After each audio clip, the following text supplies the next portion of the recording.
Honorable Men Discord. Former NBA player Royce White is entering the draft for the WNBA. Let's talk about it. How you see yourself is how you perceived. I see a man strong, gifted, head strapping, never down on his knees, begging. Gotta make a way, even in my darkest hour. Say the odds against me was new. I would never cower. As always, welcome back to another episode. If you haven't already, hit that like button, hit that subscribe button. Tell a friend to tell a friend. I drop episodes daily at 5 p.m. Eastern time. So you heard me right. You heard me right. Royce White, former NBA player, is heading into the WNBA draft. Now, my title is Activism or Insanity, because when I first came across this, I said, what is this guy doing, right? So first, let me just say this. All right.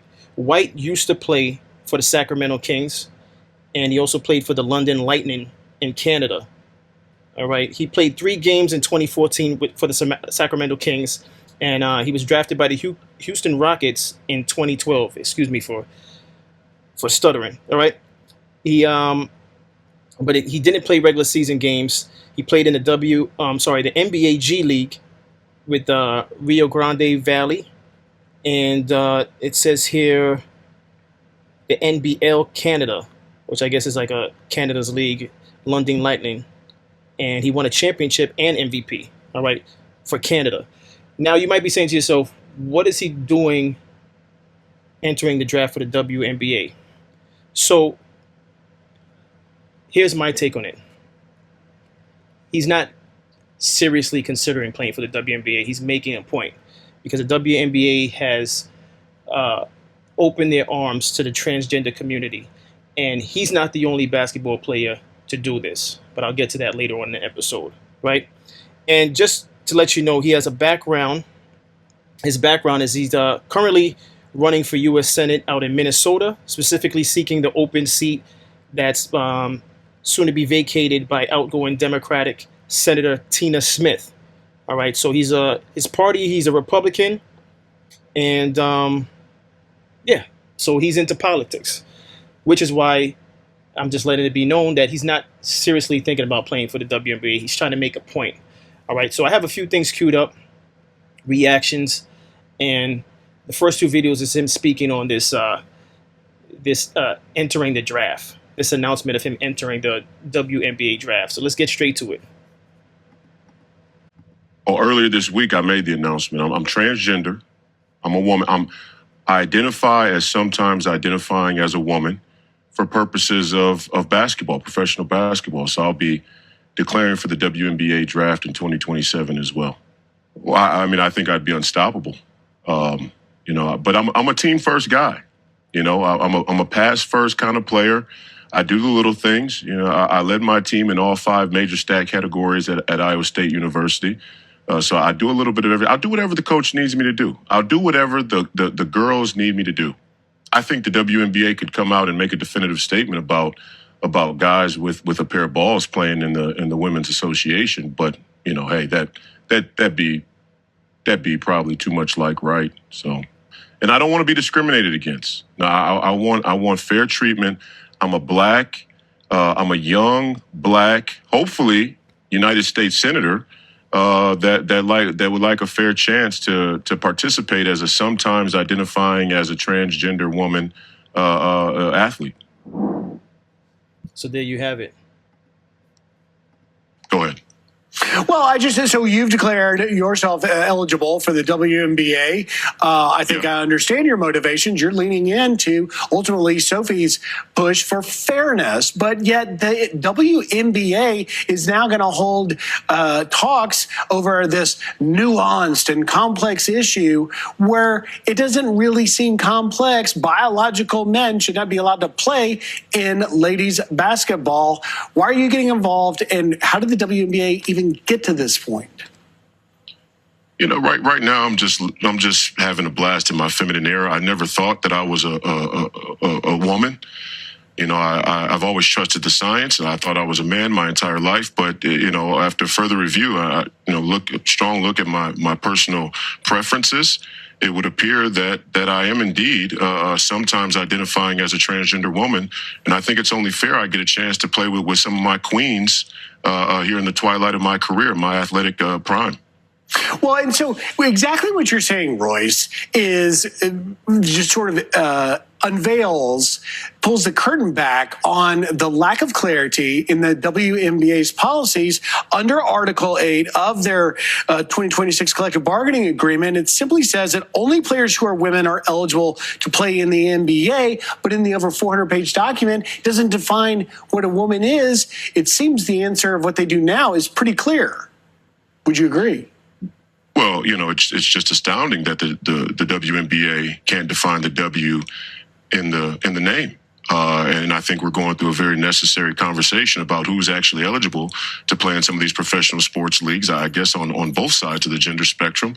But my goal is to help elevate the WNBA. I think the ticket prices and the attendance, will soar. I think the audience, the live audience, will increase. And I think ultimately it's good for the game. It's going to help evolve the game. I mean, who would argue that, a player like myself or an Enes Kanter, or in the future, maybe even I don't know, a LeBron James. After he expires in the NBA, maybe he wakes up one day and realizes he's a woman as well. Who could argue that wouldn't make the women's game better? About the W? Go ahead. Well, so you've declared yourself eligible for the WNBA. Listen, I'm going to answer my own thumbnail. Activism or insanity. It's not insanity. It's activism. And it's, in my opinion, brilliant what he's doing. All right. Because, listen, everyone has rights in this country. So the community that are advocating for transgender athletes to be allowed to play in sports of their desired gender, and I say that respectfully, their associated gender, for those group of people that believe that they have those rights, he has the right to declare that he sees himself as a female, and he's entitled to go into the WNBA draft. Because now if they scrutinize whether or not he's allowed to go into the WNBA draft, then it makes you wonder, now you're being biased. Because if he's saying publicly he identifies as a woman, and you could assume that he's making this up just to make a case, which I honestly believe that's exactly what's going on. But that's not for you to say. If he says he identifies with a woman, then what's next is, if you need him to do things to show how invested he is, he's going to do so, which is why in my thumbnail you see him with a wig on. He invested in a wig. All right. Just in case they said, well, you still look like a man, if that even matters, because I thought it goes based on how you feel about yourself. That's initially how it starts. You say to yourself, I don't see myself as the person I was born as. I feel like I'm someone else. That's the premise on which transgender, I believe, it started, is when someone feels as though they don't feel like the person that they were born into this world as. They don't feel like that. They don't identify as that sex that they came into this world as. That's the premise of it. If I'm wrong in that, I'll see you in the comment section. Again, I say that respectfully. I'm not talking about this to degrade transgender, but the same way they have a point and they have a right about how they feel about their perspective, he has a right to the same thing. If you disagree with that, that's the irony on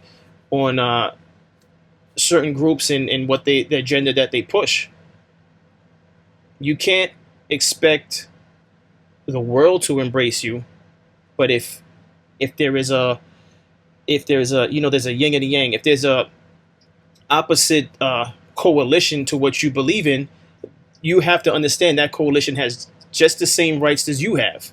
It's not a one-sided thing, and that's the point I think that he's trying to bring out. But let me just get to the other stuff I've queued up. This right here is just a quote from him. He says, if the WNBA tries to keep me off the court, they're going to have a massive discrimination lawsuit on their hands.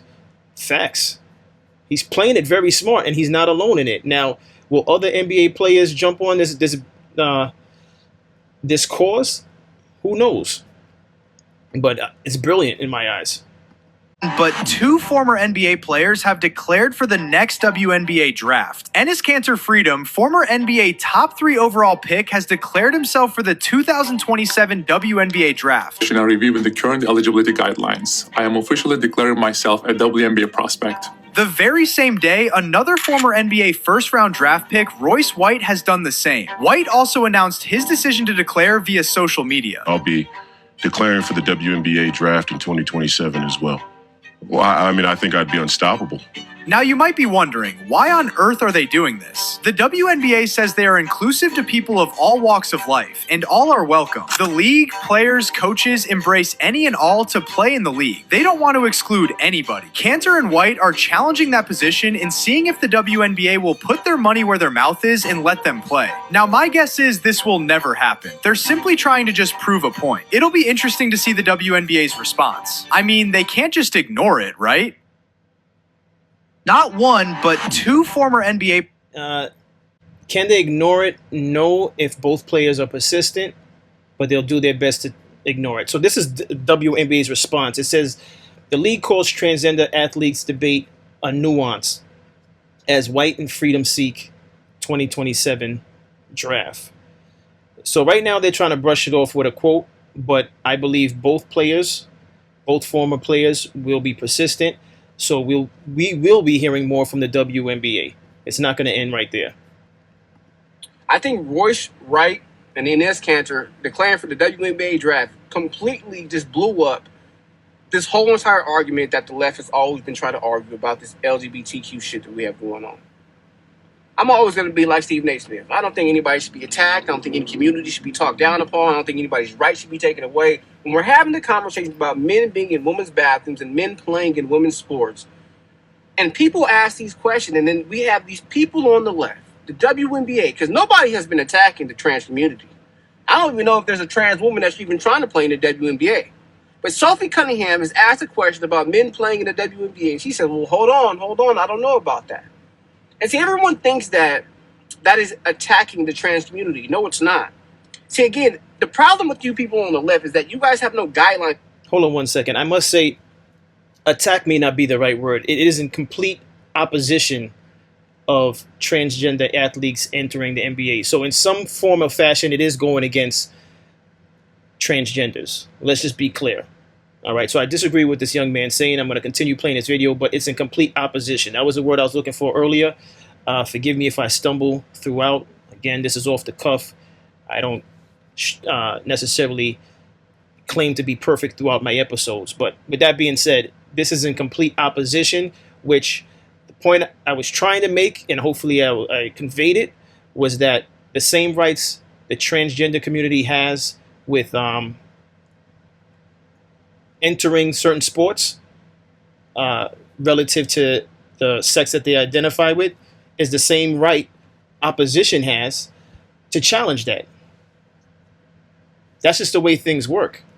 If we're talking about a fair system, fair conversations, it's the right way of handling it. How will the WNBA handle this now? Because you can't say you accept all, and then when these two basketball players, male basketball players, decide that to identify as female, how are you going to handle it, WNBA? This is very interesting. I find this fascinating. All right. And again, the two basketball players, I think, are brilliant for this. It's about what you're actually speaking of, right? There's no rules behind it. Right now, y'all cannot still define what a woman actually is. You say whoever just wants to identify themselves as a woman. So when Royce White identifies as himself as a woman, y'all can't say that he's not a woman. Y'all cannot deny him access to the WNBA if you guys are saying that anybody who identifies or is transgender, then therefore they're allowed to play in this sport. Y'all can't deny him, or therefore you're going to be exclusive. Just like the woman who wore the shirt the other day talking about the WNBA is inclusive. Include him as well. And see, when we're talking about the bathroom debate, and we're talking about this debate. I'm sorry, I have to pause it one more time. The brilliance in all of this is that what I see happening here is I see the WNBA calling for White to prove himself as a woman, which will in turn put them in a position where their backs are against the wall, so to speak, because that was never a requirement before for transgenders, right? So if you do that to White and the other former NBA player, you're gonna have to do that for all transgenders. Regardless how you look at this is chess. You could say it's politics on his part, on Royce White's part. It's politics on his part, but this is definitely chess. It's very, very interesting, and I'm glad I came across this. I understand that all trans people aren't the people that are just sexually assaulting young girls in the bathroom, right? And so that's why we need to keep them out. The problem that I always had is that me, as a man, I can just wake up one day and put a wig on, and let's say I want to do some nefarious things in a woman's locker room or a bathroom, y'all can't deny me of that. Because I say I'm a woman today. You can't deny it. There's no rules, there's no governance, there's nothing around this. This is where the issue comes in. Nobody's against that community. No one is trying to take rights away from that community. If y'all want to identify as a woman, y'all want to identify as a cat, dog, monkey, or a gorilla, I don't care. But you have to have a holistic thought process about all the things that you are opening up right now. And so, Enes Kanter and Royce Wright, if they want to identify themselves as a woman by your ideology and your perspective, and the WNBA is inclusive, and they want to include trans women in their league, y'all can't deny that. You can't deny it. And there may be trans women that maybe they're not as athletic as a Royce Wright and something of that nature. But at the end of the day, all somebody has to do one day is be Joanna, man. When they don't make it in the NBA, just identify as a woman, and they can just go to the WNBA. Your sport will be obliterated. Let's use common sense. I love y'all. I think I'm going to exaggerate the following point just to make a point. I'm going to exaggerate. What if there's a transgender that is built like Anthony Mason? May he rest in peace. Anthony Mason from the New York Knicks.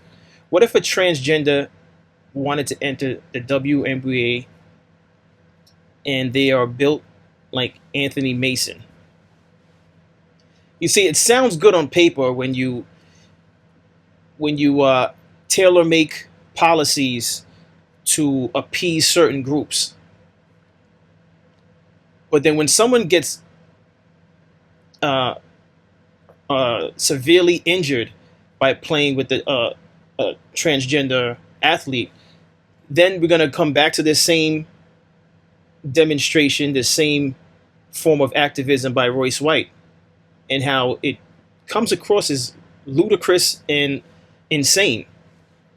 And I say that respectfully, but that's my stance on it. That's my take on it. You can challenge me in the comment section. Just keep it respectful. I believe it's insane for safety reasons. I didn't even touch on the reasons that this young man spoke of, talking about locker rooms and how if you happen to be nefarious with your reasoning for entering the league, how that could be an issue. I didn't even go into that. I'm strictly talking about people getting hurt by a transgender, and the fact that the transgender athlete is just based on their DNA through birth, they're stronger than the average female athlete. Okay, real quick. So for all of the people who are applauding people like Royce White, did y'all know his ex-wife has a restraining order on him for like 50 years, but he cares so much about women and women's rights. But yet the person who actually married you feels quite differently. So y'all can miss me when he's trying to make a point. He's a clout chasing person. I don't even need to use expletives or anything of that. He's a clout chasing person.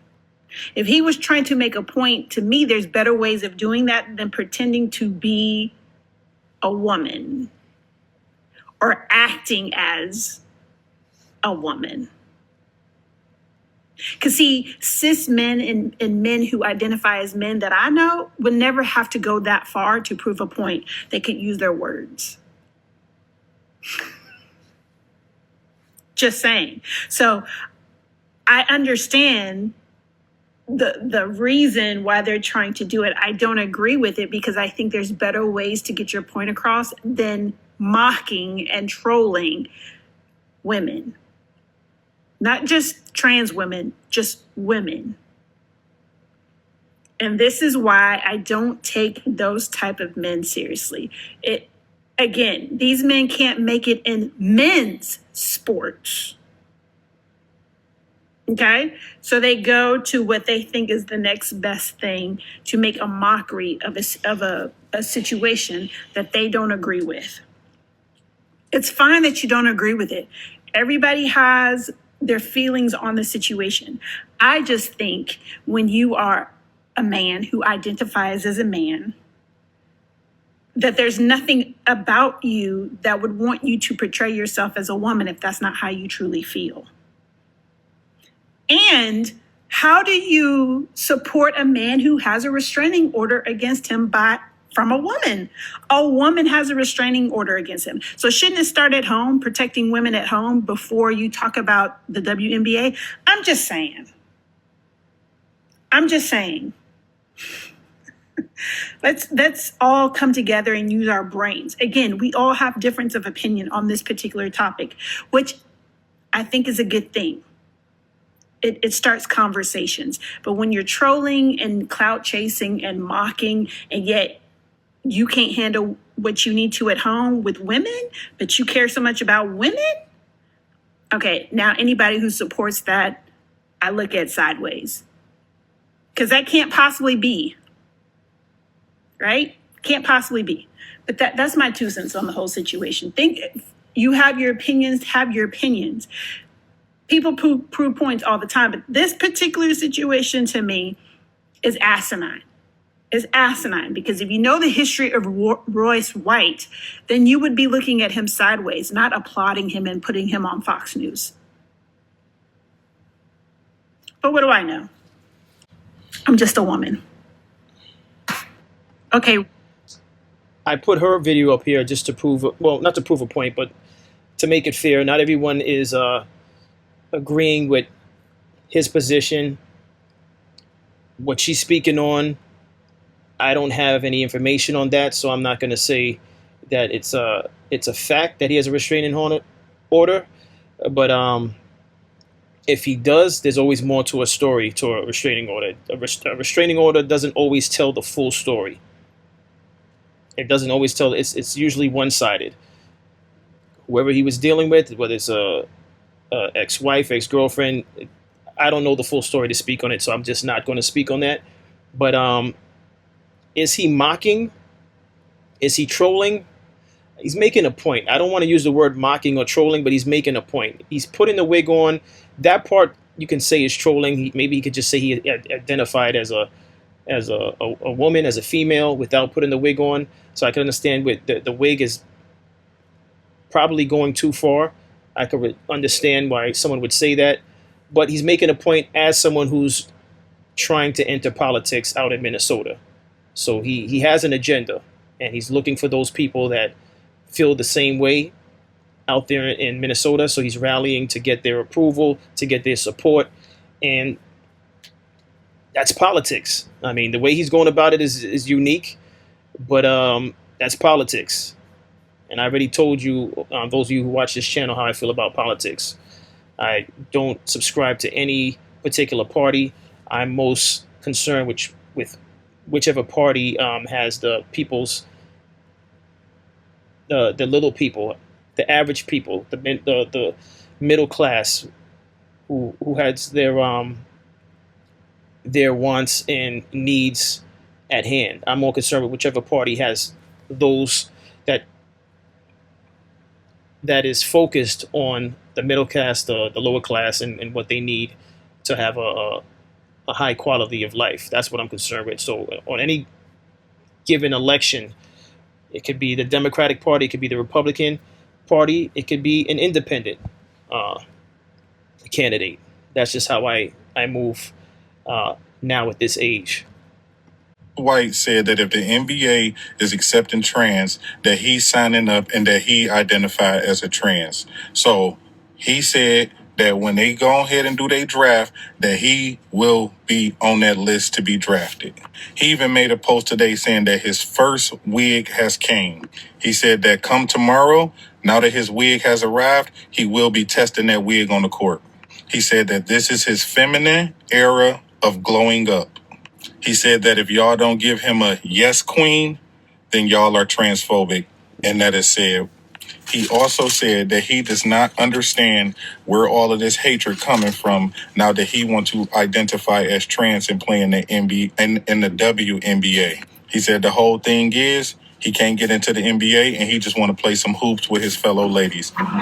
I'm not going to say that I agree, but y'all drop a comment. Let me know what y'all think. Should this man be drafted into the WNBA or should he not? Let me know in the comment section. All right, with the slang and the words he chose to use, he's definitely trolling, and he's definitely having a ball with this. I'm not gonna lie. When you use words like glowing up and yes queen and what was the other thing that he said? Tomorrow, if I don't get a yes queen, the glow up part, he's trolling. And yeah, if y'all don't say a yes queen, he's playing into those that support transgenders and this whole ideology, this whole cause, this whole agenda. He's trolling. He's definitely trolling that, and I could only assume he looks at this as insanity on their part, and so he's playing into that. So he at that part he's trolling. As someone who's going into politics, he could have been a little bit more mature about the way he's addressing this. But hey, this is his angle. This is what he's choosing to do. I'm not him. He has to speak for himself on that. But I still think it's brilliant in the fact that he's challenging the WNBA. The means in which how he's going about it is controversial. It certainly is controversial. WNBA, you just fucked up. Now what are you going to do? You got two guys, Royce White and Enes Kanter Freedom, that signed up for your WNBA draft. Haha, they called your bluff, didn't they? You wouldn't support Sophie Cunningham's stance against men in women's sports. And now how are you going to handle this one? You got a heavy lawsuit on your hands. But you know what? You made your own bed. Now you go sleep in it. I hope those guys get in there and prove a point. Because all you liberals that want men in women's sports, I think it's a mental health problem. I'm Todd Hipsher, and I say what nobody else will. There you have it. That's some people's thoughts on this. I'm going to end with this video and then wrap it up. This is absolutely fucking perfect, seriously, because now it's not just one former NBA player talking about doing this, it's two. Ines Kanter Freedom and Royce White. And the point isn't to destroy women's basketball. The point is to force the WNBA to put its money where its mouth is or finally shut the fuck up. For years, we've heard all about the arguments about inclusion, gender identity, who should be allowed to compete in women's sports, all that horse shit, right? Okay, fine. Then let's actually test the principle. Because Ines Kanter Freedom is 6'10". He played more than a decade in the NBA. He was a first-round pick. This is not some random guy just showing up from a local rec league. This is a former NBA player saying, all right, if this is the standard, let's see if you actually believe your own shit. And now, Royce White is talking about doing the exact same thing. So now the WNBA has a real fucking problem on their hands because they can't just hide behind slogans anymore. At some point, they have to answer the question, what actually determines eligibility for women's sports? Because if the answer is simply self-identification, then what happens when a 6'10" former NBA center walks through that door? What happens when another former NBA player follows them? And another one after that? What if LeBron shows up? At what point does everybody suddenly say, wait a minute, maybe biological differences actually do matter here? And that's why this is such a perfect stunt. They're not doing it simply because they desperately want to play in the WNBA. They're doing it to expose the contradiction. Either the principle applies when it becomes uncomfortable, or it was never really a principle in the first place. And if they actually let these dudes play, come the fuck on. We're talking 200 points a night at least. But what the hell do you think is going to happen? You're talking about former NBA athletes entering a women's professional league. Records are going to get smashed. Spots are going to disappear. Champions get distorted. And eventually, everybody has to ask the most obvious question in the room. What exactly is the point of having a women's league if biological sex doesn't matter? But if the WNBA says no, fine. Then say why. Write the rule, define the standard, explain where that line is, and apply it consistently. That's all anybody's asking. Because this is no longer some hypothetical argument people can just dance around. Now you've got Ness Conner Freedom and Royce White saying, okay, I'll call you on your bluff. Let's fucking test this. So now the WNBA gets to decide. Do they actually believe what they've been saying? Or have they just been pandering to an audience because it sounded good? Pick one. And I cannot fucking wait to see which one they choose. Drop your comments below. This is Well said. I'm glad I found this gentleman's video. Almost making it 616. Well said. I think that was, out of everything I had queued up, what a way to finish the episode. Well said, and I agree with it. Is it pandering? I don't believe they were pandering when they said that. I believe they were appeasing a community without anticipating that men would challenge it. Well, in White's case, a female, since he identifies as a female. And listen, this is biology's biology, folks. We could disagree on this. I'll see you in the comment sections. I'll see you in the comment section. We can disagree on this. We can talk about this respectfully. But again, my point in all of this is that these women athletes will get injured and severely hurt. I'm not even touching the locker room. You know, those that are speaking on the locker room and what this does to the locker room and how it comes across insane to think that a man that who's transitioned to a female could be in the locker room with these women and it'll be fine. Now, I'm sure there's some WNBA players that open arms. They have open arms to this, but I'm sure that there's some that are probably quietly rooting for White and what he's demonstrating. But I think the conversation should be had, and I think this is brilliant. I'm enjoying this, and I may do a second episode on this when the WNBA actually has a press conference maybe about this. But there's going to be a follow-up to this episode. But what's your thoughts on all of this? Listen, as always, I appreciate each and every one of you. Please, please, please hit that like button, hit that subscribe button. Tell a friend to tell a friend. I drop episodes daily at 5 p.m. Eastern Time. And as always, stay honorable.